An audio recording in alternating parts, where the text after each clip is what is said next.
Hola chicos, vamos a intentar seguir con física y química donde nos quedamos. Mirad, hasta el momento habréis hecho los ejercicios de movimiento rectilíneo uniformemente acelerado hasta el 8 de esta ficha que os habíamos dado el último día y tenéis en el aula virtual también. Y luego del libro os habíamos pedido que hicierais 6, 7, 8, 9, 10, 11, 30, 31, 34, 37, 38 y 39. Tenéis todas las soluciones en el aula virtual y os habíamos pedido que no hacía falta que nos lo mandarais, que cuando estuviéramos en el instituto los recogeríamos, ¿de acuerdo? Lo que sí os pido, por favor, es que los hagáis y con las soluciones que están colgadas en el aula virtual, que están pasito a pasito, comprobéis que os salen. Y si tenéis alguna duda, pues nos las preguntáis. Podéis utilizar también el foro que tenéis en el aula virtual para preguntarnos dudas. Pues vamos a empezar ahora con la composición de movimientos que tenéis en el libro a partir de la página 232. Hasta ahora hemos visto el movimiento en una dirección, pues a lo largo del eje X, como cuando veíamos pues un coche a lo largo del eje X con aceleración constante, como sea. Y habíamos visto también en el eje Y movimientos de caída libre. Bueno, pues la composición de movimientos no es más que considerar un movimiento en lugar de en una dimensión, en dos o en tres dimensiones. Es decir, en vez de considerar solo el eje X o solo el eje Y, pues ahora vamos a trabajar normalmente en dos dimensiones, movimientos que podemos separar en el eje X y en el eje Y. Y para ello vamos a utilizar un principio de superposición al que ya hizo, sin notación vectorial, pero ya hizo referencia a Galileo, y que tenéis en la página 232, ¿vale? Dice el principio de superposición que si un objeto está sometido simultáneamente a varios movimientos elementales independientes, el movimiento resultante se obtiene sumando vectorialmente sus magnitudes cinemáticas. Para aplicar este principio de superposición, yo creo que lo más fácil es comenzar haciendo un ejercicio, un ejemplo. Vamos a hacer el ejemplo, el ejercicio 14 de la página 233. Y vais a ver este principio de superposición aplicado de forma muy facilita. Mirad, dice: dos amigos que caminan con velocidad de 1,5 metros por segundo llegan al inicio de una cinta transportadora. Uno sigue caminando por el pasillo y el otro entra en la cinta y comienza a caminar con una velocidad de 0,5 metros por segundo.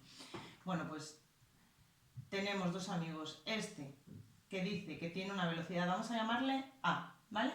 De 1,5 metros partido por segundo. Y este segundo amigo que se monta en la cinta. Ahora, él está caminando con una velocidad de 0,50 metros por segundo. Y pregunta, ¿a qué velocidad se tiene que mover la cinta para que ambos, vamos a poner la velocidad de la cinta VC, para que ambos puedan seguir hablando? Es decir, la velocidad de este conjunto, del segundo amigo, o la velocidad de B, tiene que ser igual a 1,5 metros partido por segundo, igual a la de A, para que puedan moverse a la vez. Pues es evidente que la velocidad de B, de este conjunto B, va a ser igual a ese 0,50, que es la velocidad a la que camina, más la velocidad de la cinta. Esto es a lo que se refiere la composición de movimientos. La velocidad total de este sistema va a ser igual a la velocidad de este señor más la velocidad de la cinta, porque tienen la misma dirección y el mismo sentido. Bueno, pues de aquí vemos que la velocidad de la cinta tiene que ser igual a 1,5 menos 0,5, tiene que ser igual a 1 metro por segundo. A esta velocidad se tiene que mover la cinta para que puedan seguir caminando y hablando. Vamos a hacer otro ejemplo. Mirad, en este caso seguíamos teniendo el movimiento en una sola dirección. Vamos a ver ahora un ejemplo donde tengamos un movimiento en dos direcciones. Y si tenemos un movimiento en dos direcciones, mirad,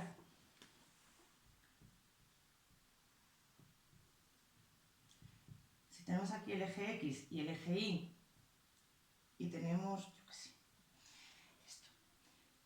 La pendiente de la recta, recordad que es la velocidad. Bueno, pues esta velocidad ahora la vamos a poder descomponer en velocidad en el eje X y velocidad en el eje Y. ¿Qué quiere decir esto? Que ahora la velocidad es igual a la suma vectorial de la velocidad en ambos ejes. También el vector de posición lo podemos expresar como la posición en el eje X por el vector unitario Y más la del eje Y por el vector unitario J. ¿Qué quiere decir esto? Aplicado a las ecuaciones del movimiento rectilíneo uniformemente acelerado, con dos ejes tenemos, con un eje, perdón, tendremos la del X o la del Y. Bueno, pues con dos ejes vamos a tener que X es igual a X sub 0 más V sub 0 en el eje X por T más un medio de la aceleración en el eje X por el tiempo al cuadrado. En el eje Y, pues lo mismo, pero con el Y. Y es igual a I sub 0 más V sub 0 Y. Esto quiere decir velocidad inicial en el eje Y por el tiempo más un medio de la aceleración en Y por el tiempo al cuadrado. Y con las velocidades, lo mismo, la velocidad en X es igual a la velocidad inicial en X más la aceleración en X por el tiempo. Y en Y, pues lo mismo, velocidad inicial en el eje Y más la aceleración de Y por el tiempo. Bueno, pues ahora con dos ejes vamos a tener estas cuatro ecuaciones de movimiento rectilíneo uniformemente acelerado. Os decía que vamos a hacer entonces otro ejemplo. Vamos a hacer de la página el ejercicio de la página 230. Vamos a hacer primero uno de la hoja, perdón. Vamos a hacer el 9. Nos habíamos quedado en el 8, en el movimiento rectilíneo uniformemente acelerado, nos habíamos quedado en el 8. Pues vamos a hacer el 9 de la ficha. Venga. Vamos a hacer el ejercicio 9 de la ficha. Dice, una barca pretende cruzar un río. Una barca pretende cruzar un río con una velocidad de 12 metros por segundo perpendicular a la corriente. Bueno, pues vamos a dibujar aquí el río. Dice que la barca va a cruzar perpendicular a la corriente tendrá una velocidad con esta dirección y este sentido, y la barca va a cruzar con una velocidad de 12 metros por segundo perpendicular. Perpendicular quiere decir con esta dirección y sentido, ¿no? Entonces esta va a ser la velocidad de la barca. Aquí tenemos a la barca. Vale. 12 metros por segundo. La velocidad de la corriente es de 10 metros por segundo. En vez de ponerla aquí, bueno, pues la voy a poner aquí, ¿vale? Esta es la velocidad de la corriente. 12 metros por segundo. Ahora veis que tenemos dos velocidades, una en el eje Y y otra en el eje X. Y he metido la pata en algo porque esta, la de la corriente es que es 10, no es 12. 10 metros por segundo. Entonces me pide A, tiempo que tarda la barca en atravesar el río, si tiene 150 metros de ancho, es decir, esta anchura son 150 metros. Y luego el B, que qué distancia recorre la barca. Venga. Pues vamos allá. Para calcular el tiempo que tarda en recorrer estos 150 metros, lo que tenemos que tener en cuenta es el eje Y, es decir,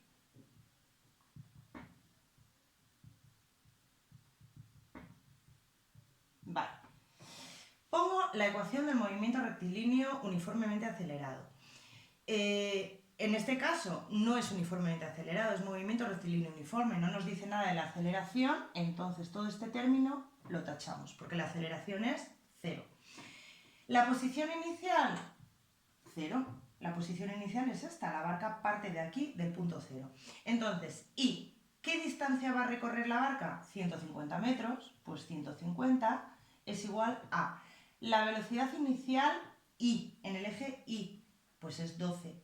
Este 10 no nos afecta porque este 10 es la velocidad de la corriente que es en el eje X. Nos afecta el 12, entonces es 12 por el tiempo.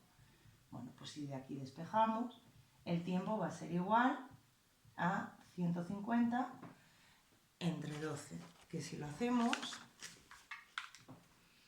me da 12,5 segundos. Bueno, pues este es el tiempo que tarda la barca en llegar allí. Y luego en el apartado B, ¿qué distancia recorre? Bueno, pues es evidente que la barca va a llegar, bueno, pues va a tener una trayectoria similar a esta. O sea, la barca no va a llegar en línea recta porque tiene una velocidad en el eje X y otra velocidad en el eje Y. Entonces, para calcular esta distancia, que esto es lo que me pregunta, la distancia que recorre la barca, va a ser todo esto. Bueno, pues ¿qué tendremos que hacer? Sabemos que esta distancia, porque me lo dan, son 150 metros. Pues vamos a calcular qué distancia se ha movido en el eje X y entonces podremos calcular la distancia recorrida. ¿Cómo vamos a calcular cuánto ha recorrido en el eje X? Bueno, pues con la del movimiento rectilíneo, otra vez, X sub 0 más V sub 0 en el eje X por el tiempo, y un medio de la aceleración por el tiempo al cuadrado lo pongo, pero lo podemos quitar porque la aceleración es 0. Si no me dice nada, el movimiento no es acelerado. Entonces, x, que es la distancia que queremos saber, es igual, x sub 0 es igual a 0, porque parte de aquí. Este es nuestro origen en el sistema de referencia, positivo hacia la derecha y hacia arriba. La velocidad en el eje x, que es constante, aquí pone velocidad inicial, pero es igual, es constante al no ser acelerado, es 10 por el tiempo. El tiempo, pues el que hemos sacado, 12,5 segundos. Es decir, el tiempo que tarda la barca en llegar de una orilla a otra es el mismo tiempo para ambos ejes, ¿no? Entonces, esto me da 125 metros. Este X vale 125 metros. Bueno, pues ahora esta distancia D, por Pitágoras, la podemos sacar. Si en vertical son 150 metros los que ha recorrido y en horizontal son 125 metros, pues la distancia recorrida será la raíz cuadrada de 150 al cuadrado más 125 al cuadrado. Y esto me da 195,3 metros. Esta es la distancia que ha recorrido la barca desde aquí hasta la otra orilla. Bueno, pues de momento me gustaría que volvierais a hacer vosotros estos ejercicios, estos dos que acabo de hacer, y me gustaría que hicierais también del libro el 15 y el 16 de la página 234, ¿vale? El 15 y el 16 de la 234, que son muy parecidos, seguro que os salen. Y cualquier duda que tengáis, pues nos la preguntáis en el foro, ¿vale? Gracias.